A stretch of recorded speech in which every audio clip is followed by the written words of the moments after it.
That was actually the part that turned me on. I was like, ooh, dirty attic sex? All right. Yeah, maybe she led with that. Hey, yeah. you into dirty attics? Well, I'm a taker. Yes, here. You like rats pinned to boards? Maybe. Remember when we first met John McClane? Argyle picked him up from the plane and took him down to Nakatomi Tower at the Christmas party.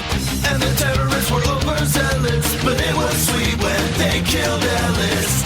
And with a little help from Alan, John McClane kicked ass. Welcome back to Shat the Movies, the podcast where we answer the question, were the movies we loved when we were growing up really that good? Have you ever caught yourself thinking, why don't they make movies like they used to?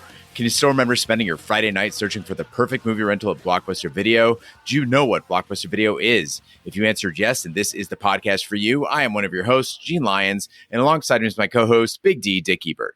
Good evening. And each week we take a look back in time and decide if our favorite films still hold up. The movies we cover are chosen by you, the listeners, who generously commission the films you love. If you'd like to see all the movies we have covered, will cover, or want to choose one for yourself, please visit shatpod.com and have a look. At the end of each podcast, we will provide you, the audience, with the number of wipes each movie takes to get off your respective butts. So thank you so much for listening. If you have not already, hit that subscribe button and share with a friend. It's how we help the podcast grow. Additionally, subscribe to our sister podcast, Shat on TV. We review TV series such as Westworld, Taboo, American Gods, Game of Thrones, True Detective, Lovecraft Country, and Watchmen. Find all the information and past episodes at shatpod.com/TV. And finally, if you'd like to hang out with us live, follow us on YouTube. That's Shat the Movies. You can also find us at shatpod.com/Twitch, where we play video games, host watch parties, and edit this podcast live. And for those who've been asking, where are the streams? We will get back to those as soon as possible. We're building up to my wedding day. And as soon as that is over, Big D and I will have the time to get back to you live and do some more streaming content, including a big thank you for the bachelor party, some video gaming, hopefully with Baldur's Gate 3, maybe some Starfield, and also just general hangouts. All that being said, Big D, what movie are we reviewing today? Gene, today we're going to go review a movie in a genre I loved as a kid. I think both of us share that joy and memory. Going and seeing a good, scary horror film. And I'm glad today we are reviewing this in the daylight because this is a creepy movie I don't think I could have handled when I was a kid. So that's why I was very excited when Jason B. wrote in to commission the 1987 supernatural horror film, Hellraiser. Jason B. wrote in and said, "Hey, Shat fam, thank you for reviewing 1987's Hellraiser for me. I was the tender age of 13 years when I watched this life-changing film. I remember a group of friends sitting around a Ouija board, freaking each other out, and then moving on to watch a scary movie to keep the chills coming. I had no idea that I was about to be introduced to the visionary master of horror, Clive Barker, that I would be pulled into the sadomasochistic realm of the Cenobites, and even though the iconic character of Pinhead was intriguing, I was fascinated by the character of Frank and how he could enthrall those around him. This film served as a gateway for me into the novels of Clive Barker. His stories were on a wholly other plane of horror, eroticism, and fluid sexuality that the works of King and Kuntz couldn't match. Thanks again, Gene and Big D, and Ash, you are missed." That comes from Jason B. Well, Hellraiser is a 1987 supernatural horror movie written and directed by Clive Barker in his directorial debut. Its plot involves a mystical puzzle box that summons the Cenobites, a group of extra-dimensional sadomasochistic beings who cannot differentiate between pain and pleasure. Hellraiser had its first public showing at the Prince Charles Cinema on September 10th, 1987. The film grossed $14.6 million and was followed by 9 sequels, the first 7 of which featured Doug Bradley reprising his role as Pinhead. A franchise reboot, also titled Hellraiser, was released in 2022. So, Big D, unlike Jason, I did not have the balls to watch this movie as a kid. I'm embarrassed to say Pinhead scared me out of ever watching Hellraiser. Out of all the 80s horror movies, I took a look at the cover of this one and said, no, thank you. I mean, just look at the dude. I always figured watching a movie starring that guy would freak me out. It would give me bad dreams. I was smart enough as a kid not to go there. And oddly, of all of the horror movie watch parties I've been to over all the years, even as an adult, nobody ever screened Hellraiser. No. It just never came on. So this was my first time and only my second time watching a Clive Barker movie. Gene, I agree 100%. I loved 80s horror movies, even the bad ones, the B schlock, and as I reached 50, just had my birthday. And watching this film, I've come to some realizations, some actualizations that I've reached parts of my soul that I've buried and hidden for a long time. Yes, I'm going to say it out loud. Pinhead was too scary for me. There were other franchises with maniac killers. You had Freddy with his knife hands. He'd come in your dreams. You had Jason the machete chasing these kids. All that was good. But Pinhead, for some reason, he was very different. There was a lot of like satanic imagery. It was like torture porn and chains, and it seemed different to me. I was okay with killing kids and campers, but Pinhead, he didn't seem to want to kill people. He wanted to torture them, possess their soul. There was something going on. It was outside my comfort zone. And I just told myself, oh, I don't want to watch that. It looks stupid. Today, I'm ready to say it scared me. The poster scared me. When this film came up, I was like, I think I should probably watch Major Pain first. I wasn't prepared for this. You're absolutely right. And he actually kills like one guy. Like that's it. He doesn't really even do it himself. He's like the Charles Manson, of horror franchises. But yeah, just looking at the guy, I mean, still, it's just an incredible character design. And I was so excited to see that the movie was so much more than Pinhead just roaming around killing people. So that was a nice surprise. Thanks, Jason, for the pick. No, and I think the body count of this film has got to be maybe 4, 5. Yeah, something like that. It's very few. He likes to just torture people. And he doesn't say anything really scary. It's more like, what are you doing? Don't look at me. No. So it's a lot of internal fear he generates. He's basically middle management at Arby's. Don't do that. No. Stop. Stop. Yes. All right. Well, Jason, let's hit the trailer. I have seen the future of horror. His name is Clive Barker.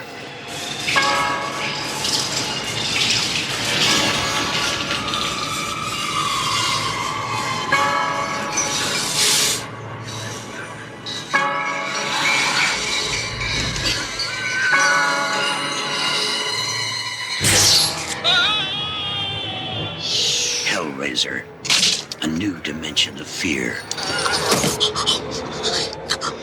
Deeper than any terror you have felt. Beyond any horror you have faced. A nightmare, unlike anything you have witnessed, is born. Because within these walls, the unholy is unleashed.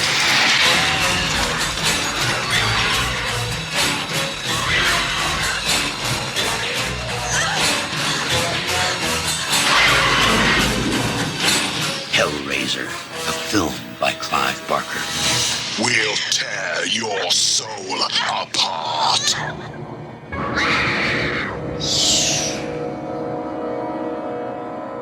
Hedonist Frank Cotton buys a puzzle box said to open the door to a realm of otherworldly pleasure. When he solves the puzzle, hooked chains emerge and tear him apart. A black-robed figure resets the puzzle, and the room is restored back to normal. Later, Frank's brother Larry moves into the same house to rebuild his relationship with his second wife, Julia, who cheated on him with Frank. When Larry cuts his hand moving furniture, the blood resurrects Frank in a ghoulish form. Julia later finds Frank and agrees to help restore his body. So most of the slasher horror films of the 80s and 90s, they follow a traditional formula. We normally meet a family. It's a normal family we like. We get Nancy and her mom. We get the camp counselors. There's a lot of people who you can relate to. Here, Larry and Julia, they're obviously having marital problems. He's a bit passive aggressive, yet still weak and submissive at the same time. Julia's not happy. And she obviously craves something a little more dirtier, a little more seedy. We don't know what it is from the marriage, but they're both unlikable. Julia shows no emotion. They stand there watching the movers go, doesn't even get a beer. He says, oh, I'm going to go. I guess I'm not doing anything. She's flirting with the guys. There's a lot going on, but they're unlikable. Larry, the phone rings. He runs to it. What do you want? Dude, somebody called your house. It's your daughter. And then Julia, the unspeakable. Who puts a lit cigarette out on the hardwood floors of their own home? These people, they're monsters, Gene. Watching this, I found myself wondering if lots of married couples were like this in the 80s. And I started thinking back to my friends' parents. I rarely saw mom and dad in the same room. And when I did, they were usually pretty cold to each other. Like, I don't think I saw affection modeled by my friends' parents. Moms, they were drinking lots of Chardonnay and kind of keeping themselves. Dad was always just smoking cigarettes in the garage, either like staring at a car or he had like a small TV in there or something. But you do get the sense in Hellraiser that Larry and Julia, they're moving into this house like it's going to change things for them. Like it's going to repair something between them. And so when you learn that she fucked Frank, it all starts to make sense. Like these people are never going to get along. Well, Gene, I don't want to spoil. You're getting married this week. So I think it will be fun for me and the podcast listeners as a whole to hear how Gene's perspective on marriage changes. This will be great. Gene is a fresh, happy-faced, newlywed husband in the glow of marriage. It'll be interesting to see if that changes, Gene. See, I'm pulling a trick on everybody because if you get married this late in life, you can basically make the honeymoon phase, I think, extend until you die. So it works out really well. I don't have to do that making it through 60 years bullshit. Yeah, well, I guess the time you have to invest is less, but a lot of people tell themselves things. This will be great. It'll be great to see. I think you and Sarah are great. But the movie goes on. I told you I'm a little uneasy about all of like the satanic stuff, the visuals I was getting. And I know I'm self-aware enough to know that I'm a bit kinky myself. I'm somewhat of an exhibitionist. We've talked about New Orleans, when it comes to sex. And then we meet Julia. I already think she's this fucking bitch. I don't like her. But she finds the picture of Frank in his dingy little flop house, sex mattress. I wouldn't touch anything in that room that without gloves on. There's like the little dolls of sex. And then she finds those smutty pictures of him with all these women. She's getting a little aroused. She tries to hide her feelings. She rips off the picture of her husband, puts it in her pocket. She's probably going to go rub one out. And then it cuts to Frank and her having hardcore sex. She fucks Frank on top of her wedding dress. She likes being submissive. She's a bad girl. And I found myself, Gene, on some level that I'm not comfortable with. I was aroused by this. I have to admit it. This movie was doing something for me. Was it the switchblade that did it for you? Like, ooh, the switchblade. I think you mix in danger. It's like you said, you can't enjoy the pleasure without the pain. So maybe, yeah, there's a little bit of that in me. Maybe pinning somebody's arms to the bed is kind of hot. Maybe some like low level bondage. But man, when a switchblade comes out, I'm fucking out of there. No, thank you. But you talked about those photos, Big D.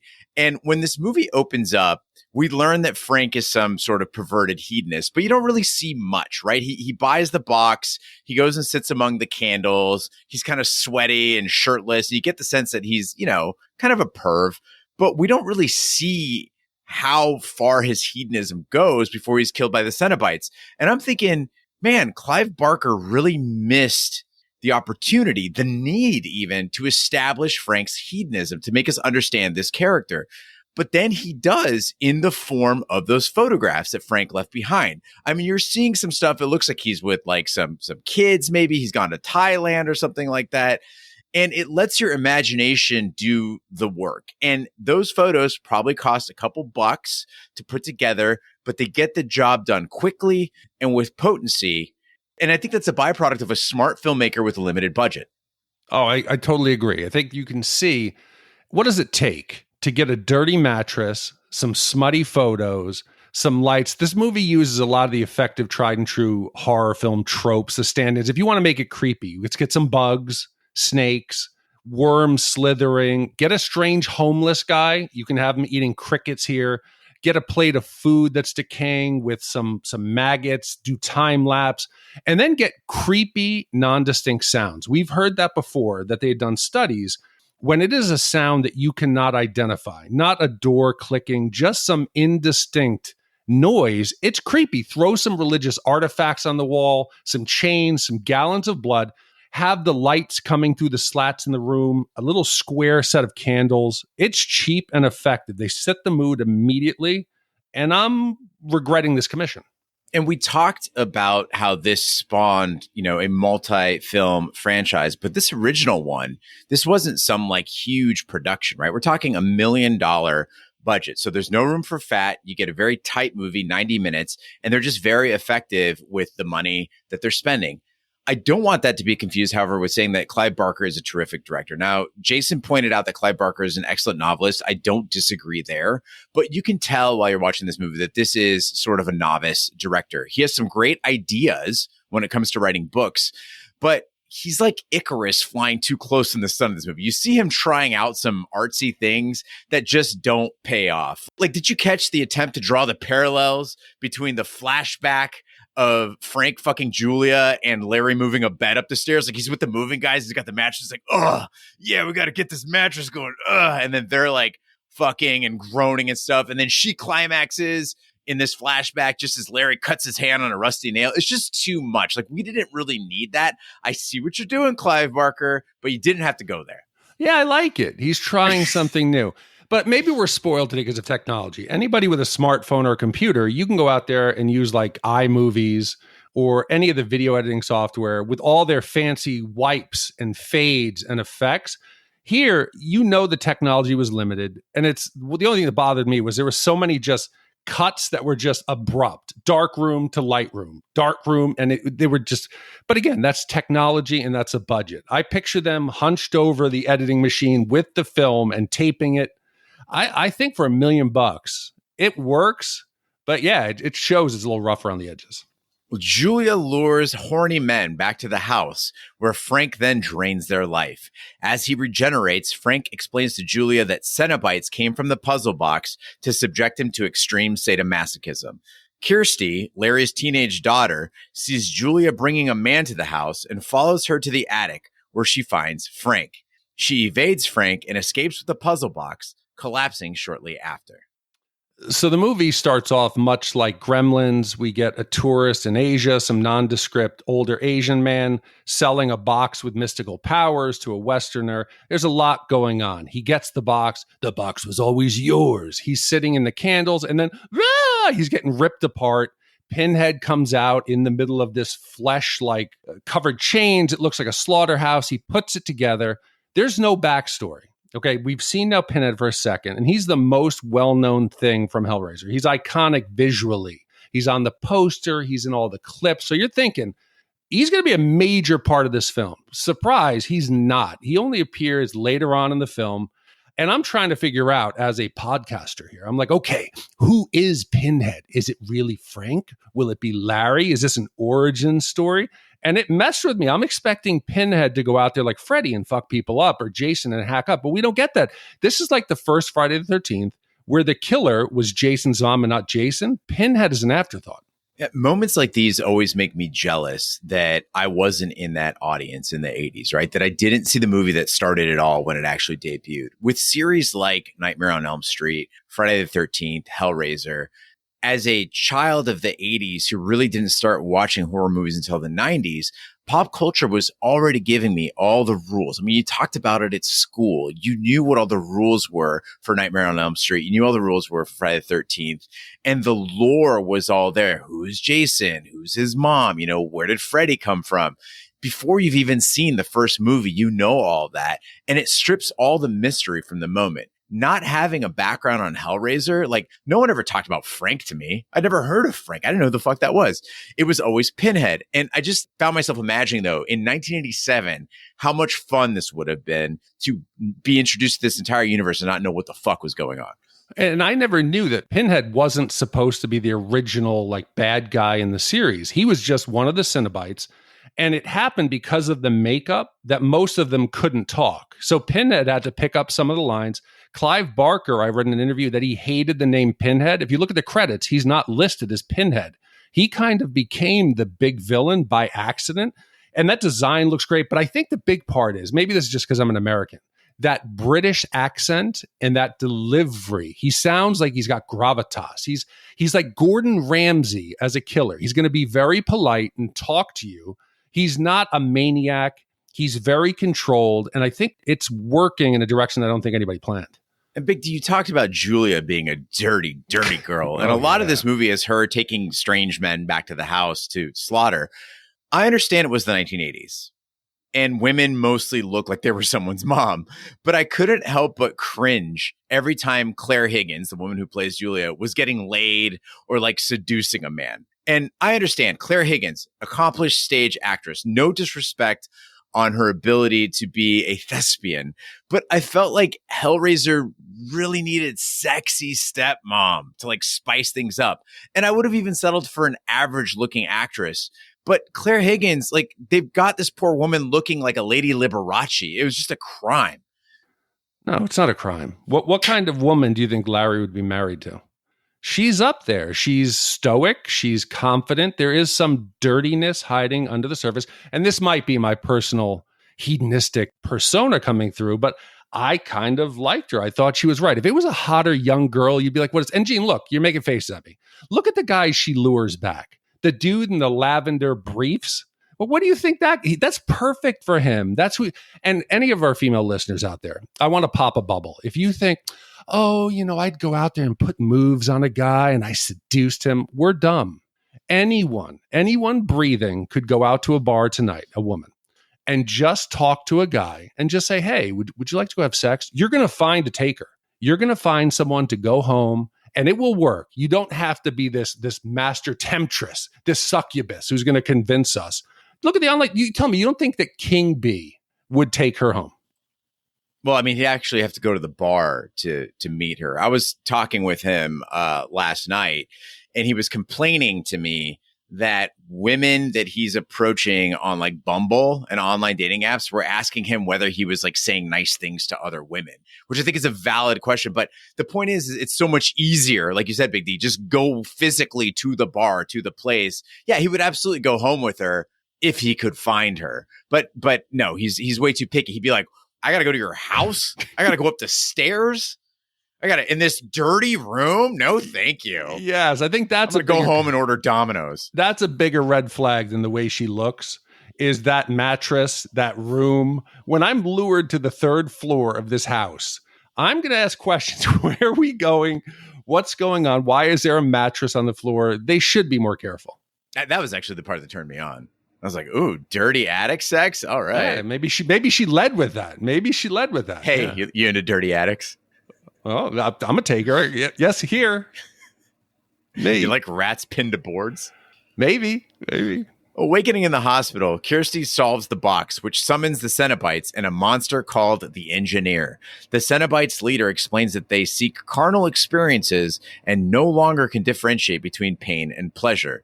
A frightened Kirsty tells the Cenobites that Frank has escaped them. They agree to spare Kirsty and recapture Frank instead, with the condition that Frank must confess to escaping them.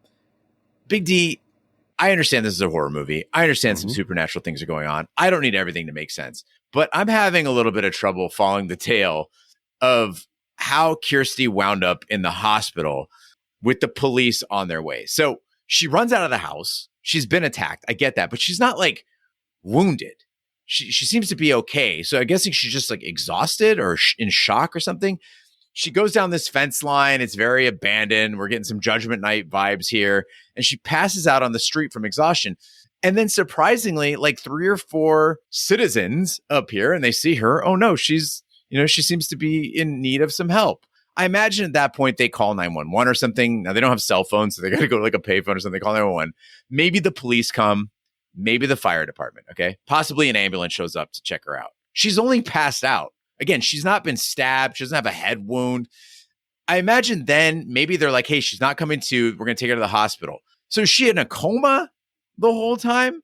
And if so, why are the police now on their way? The police would have already been there, I imagine. Why are they coming to see her in the hospital? Did she commit a crime? No. Okay, so I went back to investigate this after I thought you had a question about it. So the way it works is she's going home. She hears one of the Johns screaming. She runs into the house. She goes upstairs. She sees, I believe, the one guy dead on the floor, the hammer. She sees stepmom there. They go down the stairs. Then she finds the box on the floor. Again, this box is the most important thing. Why are you not securing it? Why are you not hiding it? She picks it up, and of course, Frank goes, no! So now she knows it's important. She fires it out the window, then escapes the house, goes running down the street like a maniac. She passes 2 nuns. The 2 nuns see her freaking out. They probably think she's having a mental breakdown. They probably call the police, but the police don't go investigate the house. There's a dead John, there's blood, there's shit all over the place. And I think this would have worked better. And maybe it was because of the whole Nightmare on Elm Street series. This should have been a dream. I thought it was because the doctor was so fucking creepy. And then he's like, here's the books. Maybe this will jog your memory. Everything seems like she's trapped in the cube. The wall's opening. She meets the engineer who I'll get to later. But it gives that vibe that this isn't happening. But if it really happened, maybe the British police didn't investigate further. But there's obviously a crime going on here. But Big D, I appreciated how long the movie took to bring the Cenobites back. I mean, we talked about how they aren't in the movie for very long.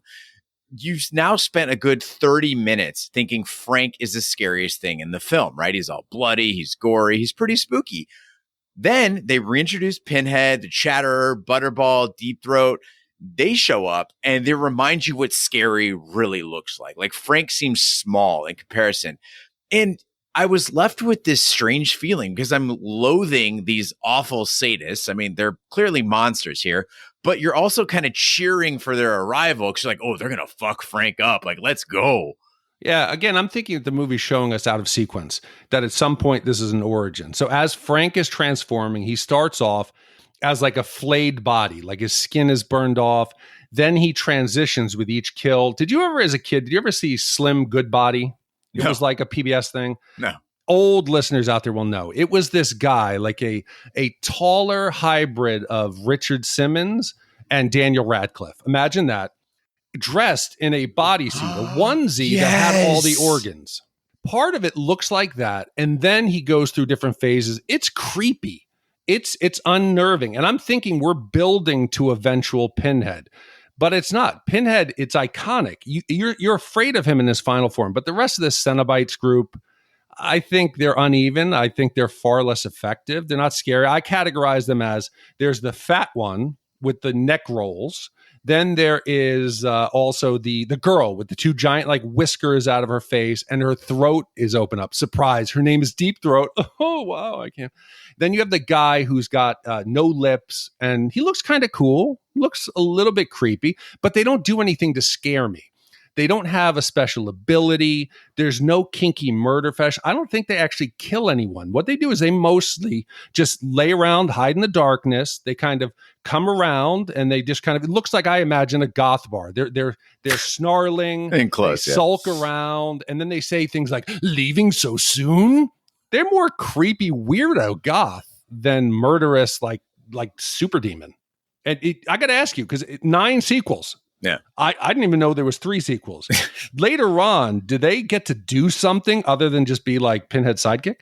I don't know. I mean, I haven't seen the sequels. This is my first time watching any of the Hellraiser movies, but I think, like you said, Big D, like that the lack of ability to talk has sort of made them sort of secondary characters. And so, you know, much like a lot of other film series, when they found the thing that worked, you know, Pinhead in this case, they just go with that. He just becomes, I think, like the big bad throughout. But again, that's my guess. So if you've watched all the Hellraiser movies, which I think I certainly would like to watch more of them, maybe this Halloween or something like that, write into us, hosts at shatpod.com, and let us know kind of what happens throughout the rest of the series. And and in particular, if there are some winners and losers among the sequels. See, I'm wondering if this is their thing. Their kink is to watch other people do the murders. They just kind of talk you into it. They don't kill people. They just give you the option. Hey, do you want to feel some pleasure? And they just sit back and they go, oh, look at Frank. He's killing. Ooh, that's their whole thing. They just make you think they're going to kill you. Maybe they really wouldn't. The weird thing is, I mean, they're definitely artists here because you get the hooks and stuff, which I get. They're tearing people apart. But then there's like a shawarma spinning thing. There's like just little bells and stuff hanging off of thing. Like really unnecessary accoutrement. Also, Pinhead, he's picking up the pieces. Yeah. He's like putting them back together. He's doing something artistic. I think this is like a, what do they call it? An installation. Yes. This is a supernatural installation for these guys. Well, Kirsty returns home where Frank has killed Larry and donned his skin. She goes into the attic and finds her father's flayed body, which Julia tells her is Frank's. The Cenobites appear and demand the man who did this. When Kirsty tries to escape, Frank reveals his true identity and tries to rape her. When she fights back, Frank tries to stab her, but guts Julia instead. He drains Julia of life without remorse and chases Kirsty into the attic. When he's about to kill her, the Cenobites appear and tear him apart with hooks. It wasn't until this movie that I discovered my favorite character in Hellraiser, because it's a movie that succeeds despite its acting, not because of it. There are not terrific performances overall in this movie, but Andrew Robinson, who plays Larry originally and then becomes Frank after Frank puts on Larry's face. I'm just going to call him Flank. He flips this switch at this point in the movie, and he goes from this milquetoast dad character into an absolute certified freak. And the transformation is really impressive. I mean, this is acting. Oh, I totally agree. So I watched it one time, Gene, and then we had a couple days and I wanted to go back. So last night I rewatched it again just to refresh my memory. And I picked up on this the second time through even more.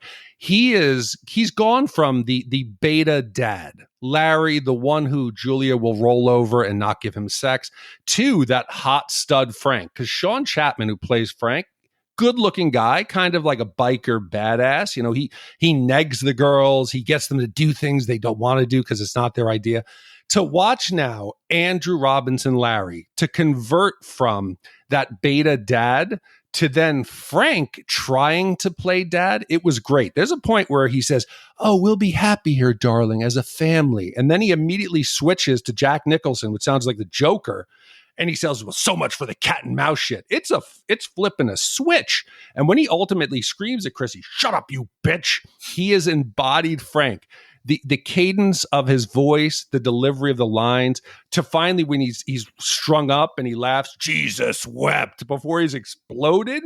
These subtle moments are great. And I did not expect it in this, where he's playing with his skin, he's feeling his body. It goes way beyond what this movie deserves. Yeah, I can't help but think that they cast him for that and then work their way backward into, and by the way, for a part of the movie, you're going to have to play boring dad, right? Like initially it was like, how freaky can you be? Because he's real good. Oh, real freaky. And as the revelations keep coming, I have to come clean to myself, to you, and to the listeners. In the 80s, every Friday the 13th after the first one, because I didn't see that in the theater, I was too young, my friends and I would sneak in all Friday the 13th, even the terrible part 5 with the ambulance driver, really bad, went and saw it, Nightmare on Elm Street, Texas Chainsaw Massacre, the sequels. We were in the theater for those, even the bad ones like My Bloody Valentine, The Hills Have Eyes, the Carpenter stuff like Prince of Darkness. I went to the theater to see those. And I have to admit, I was a coward. I would sit there with my friends and hope that nobody noticed in the tense moments, that I was either looking off to the corner of the theater, I was shielding my eyes. I was genuinely terrified. Yes, I enjoyed the movie, but I don't know if it was that uncomfortable feeling, but I was scared to where I wouldn't even look. I think that's the ideal way to respond. Like, you did exactly what the filmmakers wanted you to do. That's the reaction that a horror movie should elicit. And I think honestly, like, if they were looking out at that audience, they would say that kid is actually reacting appropriately. And Big D, I'm like you on that. I really like slasher films. I'm not really affected by those, right? So Friday the 13th, Nightmare on Elm Street, I could watch those all day long. Any sort of like torture film makes me feel very unwell. Like, I don't like looking at the screen. I don't like when a person is like bound and going to be tortured over a period of time. That anticipation of it, it's just not enjoyable to me. And I think as a human being, it probably shouldn't be. No. And I always have one movie reaction that stuck with me as a kid. I went to see, it was Friday the 13th, part 4, final chapter. And I went in the Bronx, in a part of town that I wasn't from. And the audience was very talkative. People screaming at the screen. It was the response. Is that code for black? I didn't say that. Okay. It could be true, Gene. It was an urban audience. It was an urban audience, right? And maybe the urban audience likes to talk to the screen more traditionally than my local movie theater did. But the girl is like near the window. It's a second story. And this girl yells out, "Get your head out that window!" And Jason quickly comes in, grabs it, throws it out, and she goes, I told that bitch, get her head out the window. Get out the window. And I was secretly terrified, but also excited that I had somebody next to me breaking the tension. But people respond very differently in these situations. When I first moved to California from Arizona, the nearest theater that showed like the latest movies that were coming out was in Sacramento. And it was an eye-opening like culture shock to me, because it was a an urban audience. And I was like, oh, this is the way to watch a horror movie. This is way better than anything I've ever experienced. That just became my go-to. Yeah, the urban audience makes it like crowd participation. It's like Rocky Horror Picture Show. It's why it works. We should all be active participants. And nobody wants to watch a horror movie in a quiet theater. That sucks. No, I agree. As the Cenobites turn their attention to abducting Kirsty, she grabs the puzzle box from Julia's dead hands and banishes them. Kirsty's boyfriend, Steve, arrives to help her escape. Afterward, Kirsty throws the puzzle box onto a burning pyre. A vagrant who has been stalking Kirsty walks into the fire and retrieves the box before transforming into a winged skeleton-like creature and flying away. The box ends up with the same merchant who sold it to Frank, where he offers it to another customer. So in most of these movies, the bad guy, he spends the entire movie killing people or torturing them. In the end, the sole survivors have come up with some weakness they've identified. There's going to be a big battle. They're going to go head to head. They're going to beat the big bad guy until the ultimate reveal. Oh, the hand comes up out of the ground to let you know he's not dead. Kirsty really doesn't learn anything new. You said there she solved the box, but did she really? It looked like it was solving itself. Yes, it looked like she just had to push the last piece. It's like you get the Rubik's Cube and there's one twist left on the, did you really solve it? No, you didn't. So she goes to one room. Cenobites there like, what are you doing? No! She closes the box. They sparkle and disappear. She runs to the next room. She closes the box. The next one goes. Pinhead doesn't even try to physically stop her. He asks politely. He's like, no, don't do that. He closes it. He's gone. Then we're left with who the final big boss is, the engineer, or as I like to call him, screaming bicycle scorpion piranha face villain.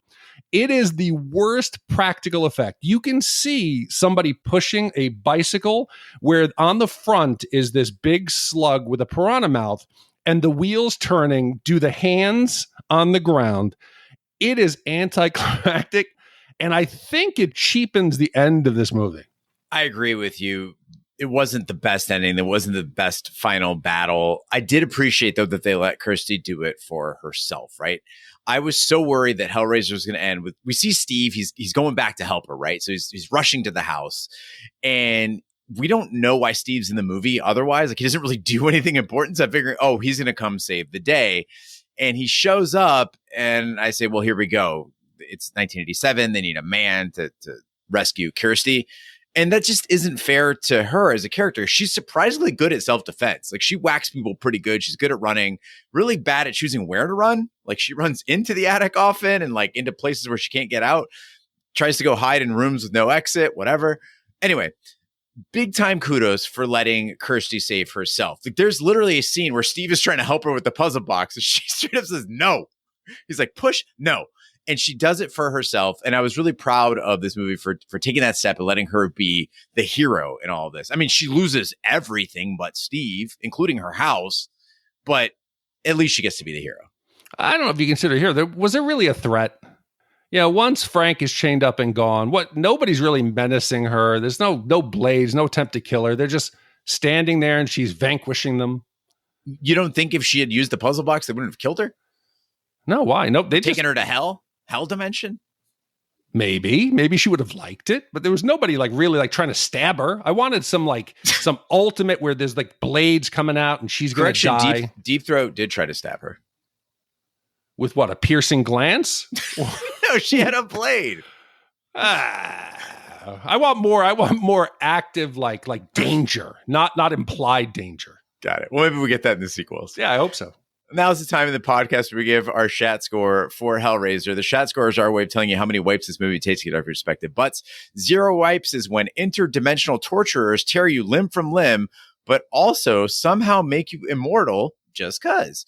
And 5 wipes is an absolute disaster of a movie. It is the length of Julia's skirts. I mean, really, just the top of the calf. That's weird. Anyway, Big D, we'll start with you. How many wipes do you give Hellraiser? So I was going to go 2.5, but I think I'm going to go 2.25. I think it's better than average for the genre. And that's what I'm going to grade this on. I think the cast was pretty good. I think Andrew Robinson's performance as Frank, what'd you call him? Flary or Farry? Flank. It was I like worth it. Flary, though. There's a lot of just unnerving visuals. The use of the budget in an effective way, I appreciated. I didn't know what I should be afraid of. I didn't know what I should be aroused at. It was a mix of emotions. And I think in a movie that tries to push the mixing of sweet and savory, of the pain and pleasure, it did that. And the Pinhead visuals alone, even if they stumbled into it accidentally, this is better than average, 2.25 wipes. I agree with you conceptually. Conceptually, this movie is outstanding. It's scrappy, it's tight, it's iconic, it's visionary. But sometimes, actually a lot of the time, 80s movies gave us this incredible imagery, these incredible characters that you could really build on. I would argue that they were doing things in the 80s as far as imagination that far exceeded what we're capable of doing right now. But they didn't give us great performances, or they didn't give us great stories. And that's what's happening here. The setup is brilliant. The Cenobites, they're terrific. Frank's rebirth, we didn't really talk about the effects in that. It looks amazing as he's just born from this like little mass of cells, like this little piece of flesh into what became a man eventually. But the rest of the movie, it just doesn't make a whole lot of sense. Like, do the Cenobites show up from their hell dimension and just haggle with potential victims? Well, if you give us the guy, then we'll leave you alone. Does Julia, even a Julia obsessed with Frank, really have a conversation in the spooky attic with a mangled lump of flesh? Oh, I guess you are Frank. What is Steve even doing in this movie? We don't know. I enjoyed this viewing, but I have to say it does not stack up against stronger 80s horror films we've covered, which I generally rated in the 2 to 2.5 wipe range. So for me, this is just below average, coming in at 3 wipes. So with 3 wipes from me and 2.25 wipes from Big D, that gives us an average wipe score of 2.625 for Hellraiser.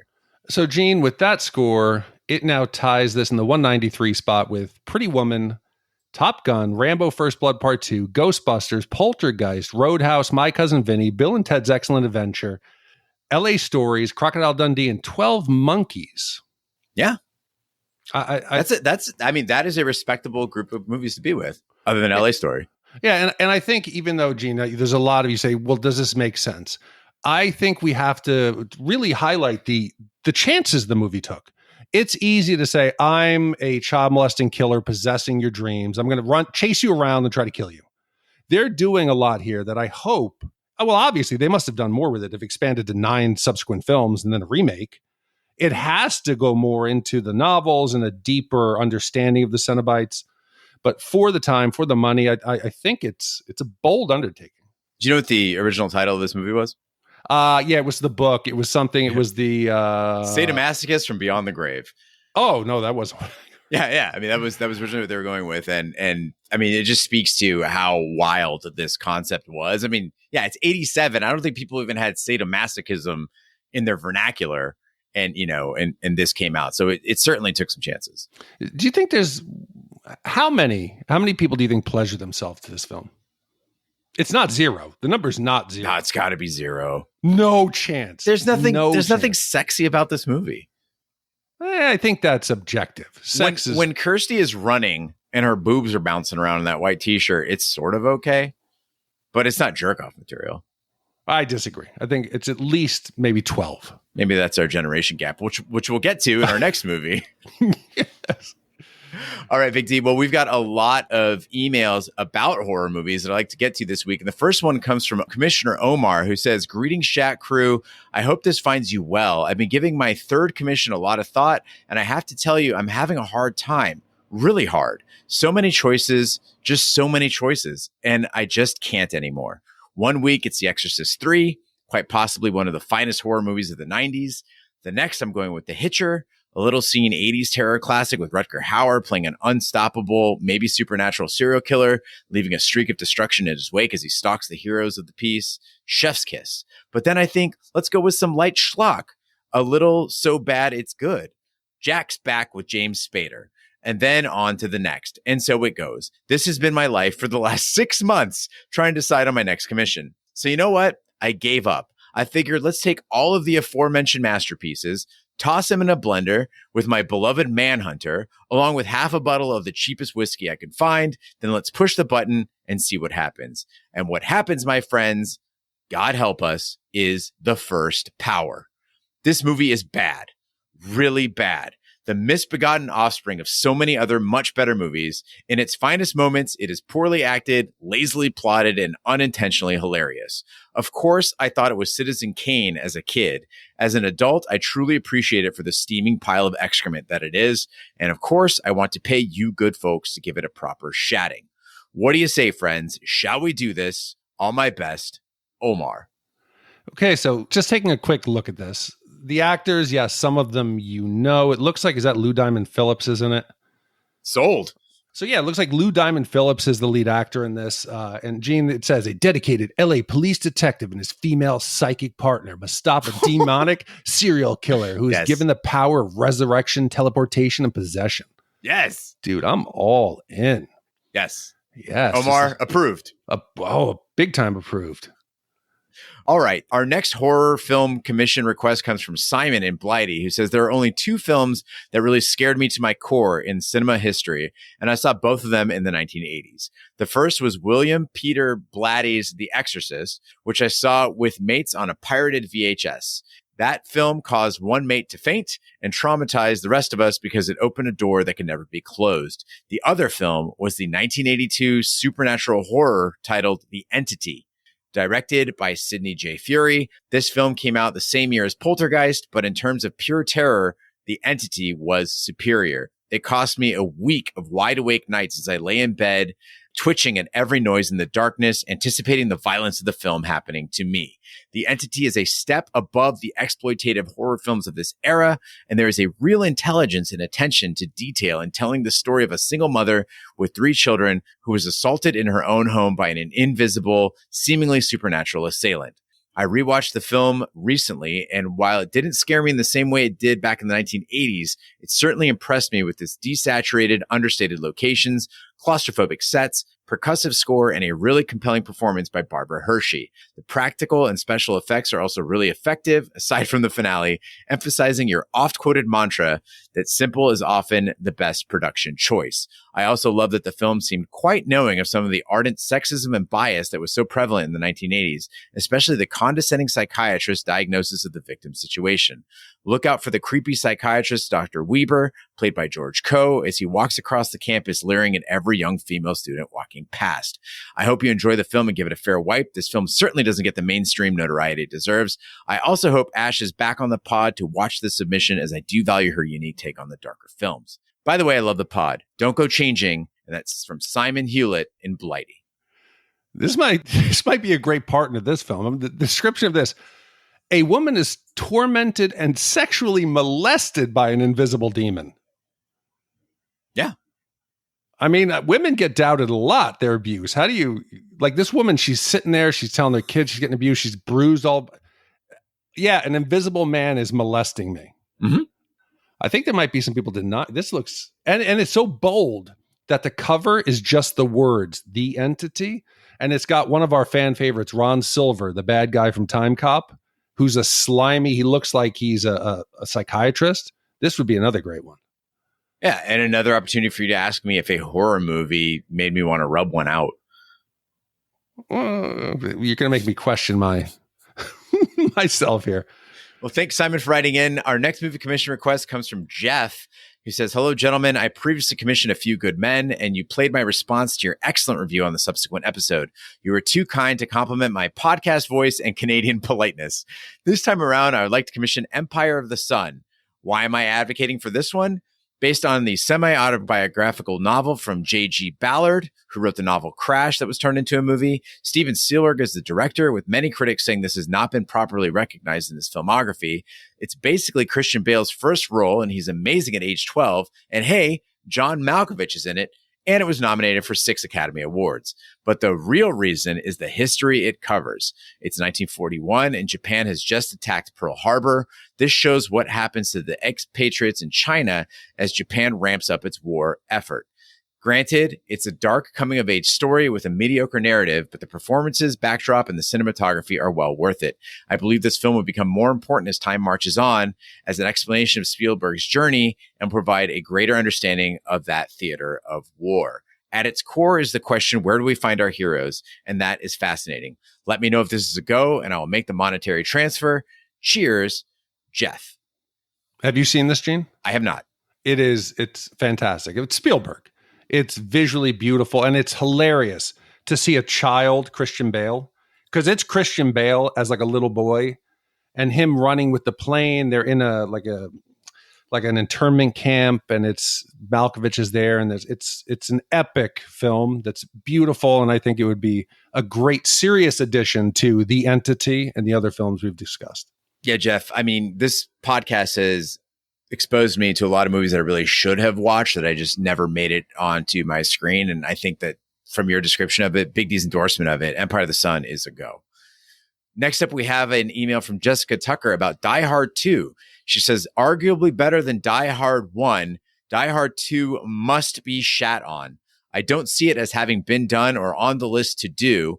May I commission it? If so, I'll gladly digitally fork over the cash and submit a voice message. Thanks for the time, Jess. Gene, 100% we need to do that. That's where they're stuck in Washington at the airport. It's the snow one. And for our listeners out there who enjoy our theme song, which is done by a group of guys who it's called Guys Night, their song covers each of the movies individually. So our intro is only the intro to the first one. If you commission this, I will switch up the intro for that episode to be the song's second verse about this film. Jessica, I mean, I think that should seal the deal for you. You get to hear the second verse of, of Die Hard. Yeah. From Guys Night. All right. And next we have one from Ryan, and this one's about our review of Highlander 2. He says, hey, Shat Crew, that episode was so perfect and more than I imagined when I commissioned it. Thank you. Is the movie 7 wipes? Yes, it is so fatally broken. Is the movie 2 wipes? Yes, it is incredibly fun and rewatchable with the right perspective. You two captured that movie perfectly with the review, and I appreciate the time you spent putting it all in context. That context is what makes this shitty movie enjoyable. I know the score fits in oddly when compared to other movies, but I'd rather watch this than Batman or Rudy, so it kind of tracks. Also, you've added to our ongoing conversation of Highlander and Highlander 2. The movie within a movie and cry for help theories were fantastic ideas we never discussed. Like always, this episode is like discussing a movie with friends. I discovered the podcast early in the pandemic, and it certainly staved off the loneliness from the social distancing.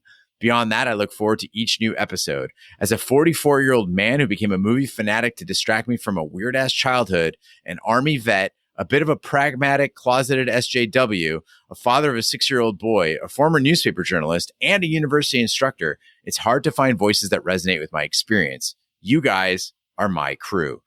Thanks again, Ryan. And this is a message to you, Big D. I am a web/software developer, and the idea of coding up the Shat score seems intriguing. If you have anything in mind on what you'd like to see out of it, let me know. I'd love to take a crack at it. As a labor of love, I'm not looking to get paid. Okay, I'm excited you said this, because normally I don't broach this subject with Gene because he scowls at me and, people can't be trusted. They won't rewatch it. Here's my thought, Gene. What if there was a way to equate a Rotten Tomato score? So Rotten Tomato could be the third review. So if there was a way to equate, like let's say, because I think they rate it on a percentage. So let's say a 99% film would be a 0 wipe. You know, a 80% would be a 0.25 wipe. If there's a way to equate, because we know they all watched it. It's there. It is archived. The people watched it. What do you think? That might balance our scores. Are we talking the critics or the critics or the people's score? The critics. Okay, I'm down with that. However, I just need to tell you before you commit to this. Do you know what the Rotten Tomato with a fresh score was for Major Payne? I would probably a 92%. Yeah, exactly. 92%. No, it was, I think it was closer to, I believe, 29%, 28%. See, but again, that's needed. You need outliers like that to, try. No, actually, I'm the outlier. You're ruining. You need all angles. So I think that would do splitting our two scores up and make it more balanced. And you could even do that and go back and add that vote to all the existing films. I think it would be interesting. All right, Ryan, get in touch with Big D. Let's make this happen. And speaking of rescores, let's bring up an email from Maurice, who's writing in about Heat. He says, hey guys, I was born in 92, so I wasn't around during the glorious 80s, but I love classic movies. I rarely watch new ones. I've been listening to the podcast for about a year. I love the laid back style. There's a lot of insufferable movie podcasts because the hosts are too pompous and pretentious, but not you guys. Thank you. Yeah. Your podcast is an absolute joy to listen to. My newborn baby keeps me up all night, so I've been listening to random episodes. Thank you for the content. I'm in the military, Navy, and I'm 6'6", so I relate to Big D a lot. I usually dislike social justice warriors, but I really like Gene and I respect his opinions. He seems reasonable, but he hates my hometown for some reason. LA ain't that bad. I got a question about the score for the masterpiece Heat. Roger gave Heat and Gleaming the Cube the same exact score, 2.5 wipes, and that is a travesty. Is there any way to correct that? I wasn't going to say anything, but Roger mentioned that Den of Thieves has a better plot for the average moviegoer. Like, come on, man, that's a horrendous take. One more thing. Is it possible to bring Carrie back? My 2 favorite episodes are Conan and Last Action Hero. She is awesome. That guy that was in the Big Trouble in Little China episode was pretty funny too. Sorry for the long email. Keep up the good work. And that comes from Maurice. Okay, so first, I still contact Carrie Gross occasionally. She's very busy with life. I don't think we'd get her back. But again, anything is possible. Anything is possible. Cole Pickhock, it's my friend who he did Terminator and also Big Trouble in Little China. He was our Asian expert because he had lived in China for a period of time. He gets the most hate out of any host. People are like, fuck him. How did he not see Terminator 2 before this? So he'll be pleased that somebody said a nice word about him. And Maurice, regards to rescoring things, I thought about this, and there is a tendency to want to set history straight or give movies the scores that they deserve. But I look at the scores very differently, I think, than the average listener. The average listener is listening to that score and thinking, this is the quality of the movie. And I don't think that we're necessarily qualified to tell you how good a movie is. Instead, I think that the score represents to me a good way to pick out an episode because I want to know when I see those extreme scores. So when I see one where it's like 1, 1, 3, like, okay, somebody had a problem with this movie and I really want to know why. So when we see those types of scores, or like Blade Runner, you look at it, you see our wife score for you, like something's wrong here. I want to check it out. And so for me, it's a good historical marker of an interesting thing that happened on that episode or a very visceral response that one of the hosts had to the movie. And for that reason, I like the scores as is. I agree. And I'm surprised he didn't bring up the fact that we called Roger on so many moments in that film that he did not pick up on plot points. He completely missed characters being killed, arrested. And he would say, I just don't get it. That was code for Roger, meaning he had Heat playing in the background while he did his laundry. So that 2.5, not understanding what the bonds were all about. Yeah. So that 2.5 wipe means it was too long. He couldn't focus and he was doing something else at the time. Well, thanks, Maurice, for your email. Next, we have one from KB who says, hello. A couple months ago, I searched on Spotify for Flash Gordon to hear the theme song. It's awesome. Spotify suggested I listen to your episode on Flash Gordon. And since this suggestion, I've listened to the podcast nearly every day, even though Flash Gordon looks fucking terrible in retrospect. It's a great example of one of the themes of the podcast. Is that movie really as good as you remember? As a young child, this movie was enthralling. After listening to the podcast and watching the video for the Queen theme song, I give it a big yikes. I can't imagine sacrificing 120 minutes to watch that movie now. I donated $50. The amount of time I have listened is worth more than this. I would have commissioned Jacob's Ladder, but it's been covered. Great movie. I'll try to think of another. I wonder if posting the schedule so far in advance deters some from a commission for several reasons. That being said, I'm especially looking forward to Apocalypse Now. I recall some aspects of this movie were profound, but I have a feeling if I watched it right now, I might not feel the same about it. Is it about war? Is it about PTSD? Is it about colonialism? Or maybe, and hopefully not, is it about a suicidal navel-gazing director that nearly gives his lead actor an assist to the graveyard? If you watch the movie and love it, great. If you watch the movie and shout all over it, that's great too. That's at least partially what this is about, right? Are our memories real? Thanks a lot for what you do. That comes from KB. KB, I'm glad you agree with me on Flash Gordon. Big D is absolutely out of his mind about that. And thank you for the $50 donation. It certainly is not necessary, but we do appreciate it and all the financial support that we get from the listener. As far as posting the schedule in advance, I mean, it's really the best way to let people know what's already been commissioned, but also it allows people to know when their movie is coming up. Otherwise it would just be this, you're throwing it into some void and it's going to come out on some day. So a lot of people anticipate that movie coming out for a year or even longer, and they're very excited for that release date. And so that's why we do it so far in advance. Yeah, and it also works for us because the scheduling. Gene's got all of his wedding stuff this year. I've had a change of jobs, kids, families. It's difficult to schedule it out, so it helps us plan ahead for what we're going to do, the movies. And to anyone, the $50, it is great. Thank you very much. It's one of our failings, and my failings particularly, is that when people donate $1, $2, $5 in PayPal, it means a lot. And I have failed to thank those people personally a lot of times because of the production time. We're like a two-man shop right now.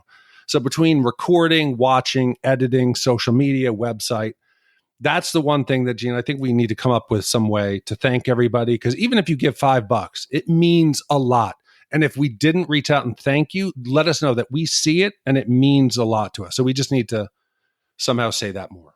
Yeah. And speaking of which, I am trying to get the gang from the bachelor party together for like a reunion on a stream so that we can go through and thank everybody for all their generous contributions that made the bachelor party in New Orleans possible. That'll likely be on YouTube or Twitch, and we'll be sure to promote that ahead of time. But I know a lot of people have asked, like, are we ever going to read those? And then, of course, we can, release those as an audio as well. So thanks to everybody who did pitch in for that. We had a really great time, and I'm excited to see all those guys again this coming weekend. So it's gonna be fun. Big D, what do we have coming up next week? Gene, we've just talked about Apocalypse Now. Next week, we're going to go back into the fog of war. Major Benson Payne lives, breathes, and sleeps war. But after being honorably discharged from the Marines due to a lack of wars, Payne, the natural-born killer, has absolutely no idea how to cope with everyday civilian life. Fortunately, before he completely breaks down after 2 weeks, Payne finds his way back into the military capacity at the Madison Preparatory School, leading a group of misfit JROTC students who don't want to be led. Whipping these kids into shape might be the toughest battle. Commissioned by John S. And Gene, this is going to be a difficult one for us to review because we differ greatly on our opinion of it. Absolutely. And I'm the one with the JROTC experience, so I am the expert on this film. Thank you, John, for the upcoming commission. Thank you, Jason, for commissioning Hellraiser. Thank you to all of our commissioners who make this podcast possible. That concludes this week's episode of Shat the Movies. Be sure to follow us on social media and share with a friend. We're on Facebook, Twitter, Snapchat, and Instagram at Shat the Movies. You can email us, host@shatpod.com. Support the podcast by shopping our Amazon affiliate link, buying our merch, or by commissioning your own movie. Find all that information by visiting our website, shatpod.com. Also, check out our sister podcast, Shat on TV, where we review TV series such as Lovecraft Country, Westworld, True Detective, Taboo, American Gods, Game of Thrones, and Watchmen. Find all that information on our website, shatpod.com/TV, wherever fine podcasts can be found, including Apple Podcasts, Google Play, Stitcher, and YouTube. Be sure to subscribe, and if you stop by Apple Podcasts, please leave a 5-star review. It helps the podcast grow. On behalf of my co-host, Big D, I'm Gene Lyons. Join us next week for the following movie. What we have here, lady, is a failure to communicate.